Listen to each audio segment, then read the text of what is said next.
It is 7 o'clock on your Thursday morning. We're tracking breaking news right now. Some roads are blocked in downtown Spokane as fire crews continue to investigate at the Cook building. That's where we find Nicole Hernandez on 2nd Avenue now with the latest this morning. Nicole, tell us how the scene has changed for you over the last hour or so.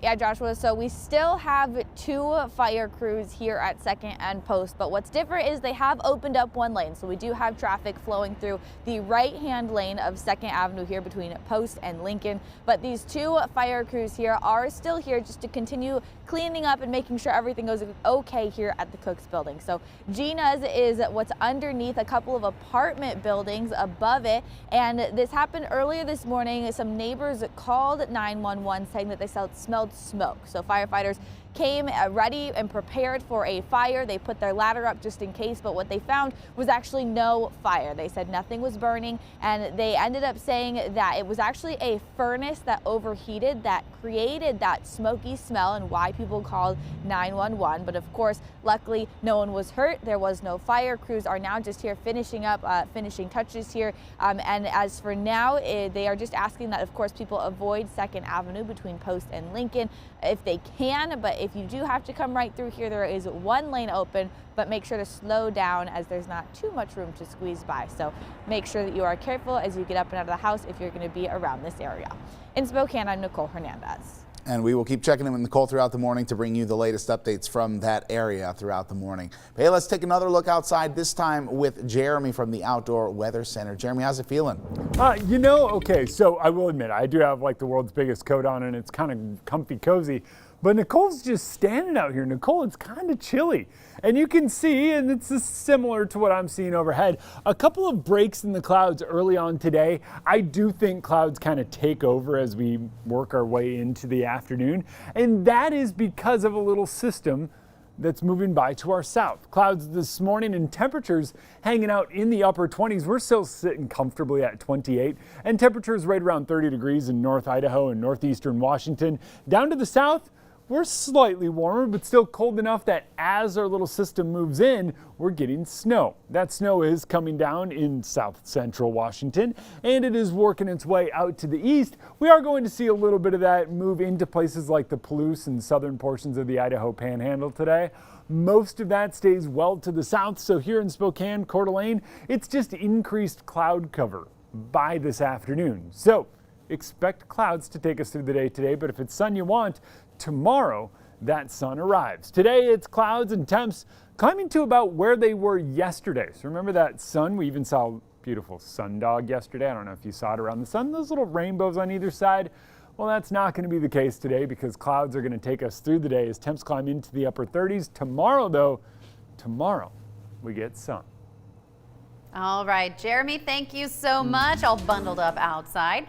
7:03 now. Well, happening today, Providence is holding its first COVID-19 vaccination clinic. Now, this is for Spokane residents who fall under Phase 1B Tier 1. It is the first of 3 days that Holy Family will be providing vaccines to people in Phase 1B Tier 1. That phase includes anyone over 65 and anyone over 50 who lives in a multi-generational household. Providence tells us the very limited number of spots is already filled, but there are some other ways you can get the vaccine next week if you fall under this phase. Experts say you can check with your regular doctor about when and how to get that vaccine. Some doctors actually already even sent vaccine appointment information to their patients. Also, local pharmacies will soon provide those vaccines. Patients can check for availability online.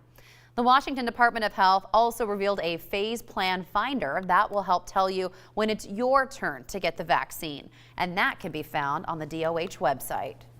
And a new mass vaccine site is coming to Spokane as well, but representatives with the Spokane Regional Health District say they only found out about that site on Monday when Governor Inslee announced it. According to the Washington Department of Health, the site is expected to be up and running by Monday, January 25th. However, the leaders at SRHD's Vaccine Task Force say that logistics issues could delay the opening until the following week. The governor's office is still reportedly working on the specifics of how that site will work. Some of the questions that remain are, who will specifically run the Spokane site, and will the site be drive-through or require appointments?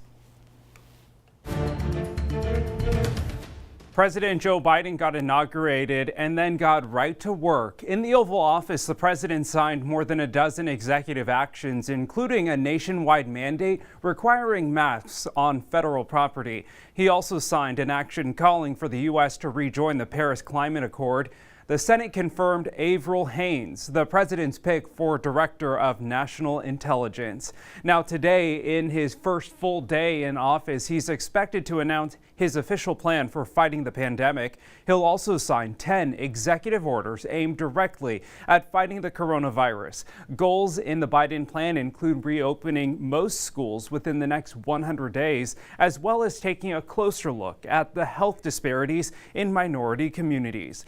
Now, one of those first executive orders was also to rejoin the World Health Organization. Today, Dr. Anthony Fauci represented the U.S. at the remote WHO meeting. This goes along with his plan to vaccinate 100 million people in his first 100 days in office. Now, both here in Spokane and in our state's capital and Olympia, Inauguration Day was peaceful.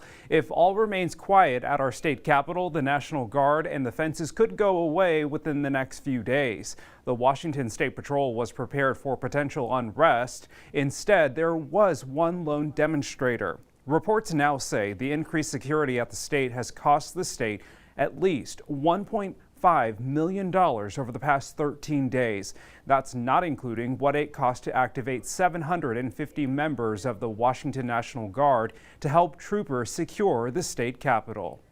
Now, though it was peaceful in our city and state capital, in downtown Seattle, protesters turned destructive and violent. Police arrested at least 3 people after a protest against ICE, which of course is the U.S. Immigration and Customs Enforcement.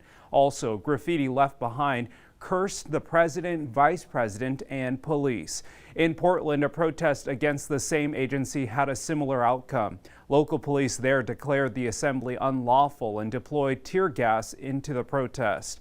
There is no report of how many people, though, were arrested.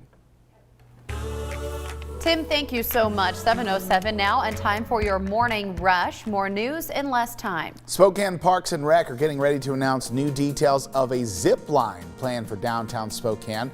We first reported this story on Up with KREM back in October, and that zip line would stretch from the combined sewer overflow tank beneath the public plaza down along Spokane Falls Boulevard and Red Band Park. The board plans to share more details about their proposal tomorrow. If the project is approved in March, construction would begin this summer. This morning, Spokane restaurant owners are pleading with the state to welcome back more guests. Right now, they say takeout is just not enough. So they released a public service announcement. In it, they say opening at just 50% capacity will allow them to break even. If we could just break even, if we could bring our employees back and pay them, if we could pay our bills, if we could pay our landlord, and that's that, then that will be the Band-Aid that we need. Washington State Senate Bill 5114 would allow restaurants to function at 25% capacity, but there's also concern that 25% also is just not enough.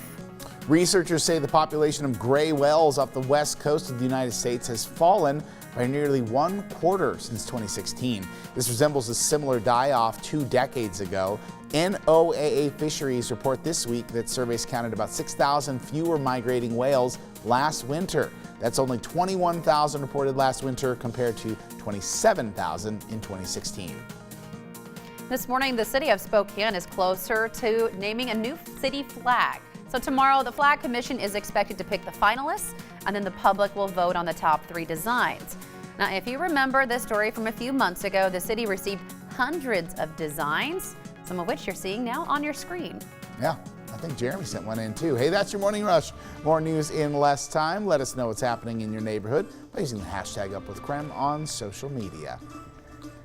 Well, after the break, this young woman made history yesterday.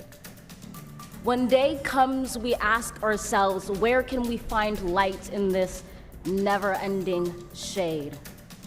Now she's caught the attention of millions. Coming up, what people have been saying about her on social media. And Washington has faced rolling lockdowns in the past 10 months. This morning, we speak to a behavioral psychologist about how that impacts our mental health. And I'm back in the Weather Center tracking the sun as it comes up and what it means for us here in the inland Northwest as clouds return to the forecast.